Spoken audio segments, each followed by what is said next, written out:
Former U.S. President Jimmy Carter passed away at the end of 2024. During one of the most fragmented periods in decades when many faced greater uncertainties than they ever before. A state funeral was held this week in the U.S. Capitol in his honor.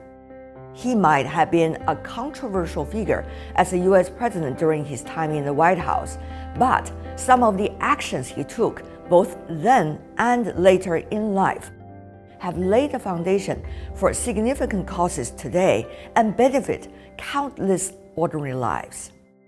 For example, it was under his leadership that the U.S. eventually normalized the relations with the People's Republic of China in 1979. While this was undoubtedly a strategic move for both sides during the Cold War, it also opened the doors for ordinary people in both countries, allowing them to broaden their horizons and better understand each other. Academic exchange is important and necessary.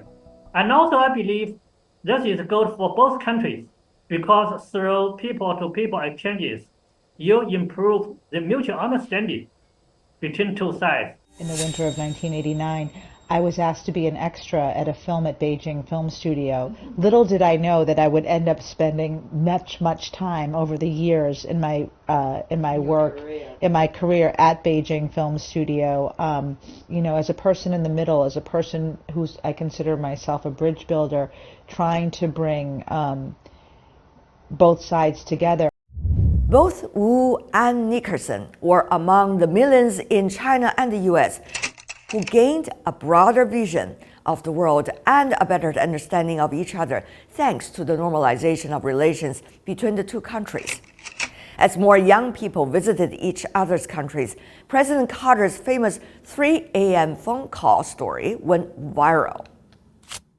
While he was visiting China, he was having a discussion with Deng Xiaoping. And Deng Xiaoping said, I wanted the U.S. government to accept 5,000 Chinese students and scholars. He picked up the call, and then he heard what his science advisor wanted to know.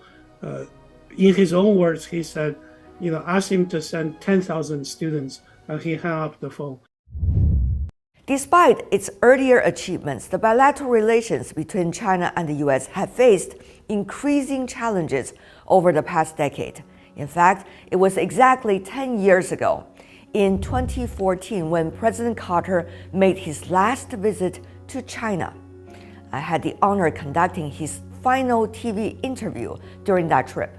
President Carter was candid and had already identified the root causes of the tensions we see today. And we knew that China and the United States had different culture, different ancient history, different form of government, different interests. United States, highly developed country. China was a very backward economic country at that time. We saw the differences. So we anticipated that in the future there would be many differences between our two countries. But we also realized, I think accurately, that the things that bind us together for peace and progress are much more important than the things that divide us one from another. When the sun shines, everyone is happy. But when it rains, it becomes real. It truly tests one's belief. The current challenges in China-U.S. relations have become a litmus test for how people fundamentally perceive the nature and significance of this relationship. President Carter is being consistent in believing the decision he made was a good decision. It was for the goodness of both the U.S. and China, and also for the betterment, the improvement of living conditions for the people of the whole world. He never regretted that.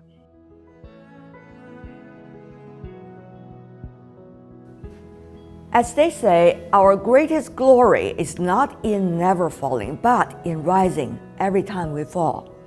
This sentiment resonates with the twists and turns of President Carter's life as he overcame challenges and contributed to the causes of peace and equality and development. The quote also serves as an apt metaphor for U.S.-China relations, arguably at their lowest point in decades. as we reflect on President Carter's legacy, along with the contributions of countless others in both China and the U.S. who have worked to strengthen one of the most important bilateral relationships.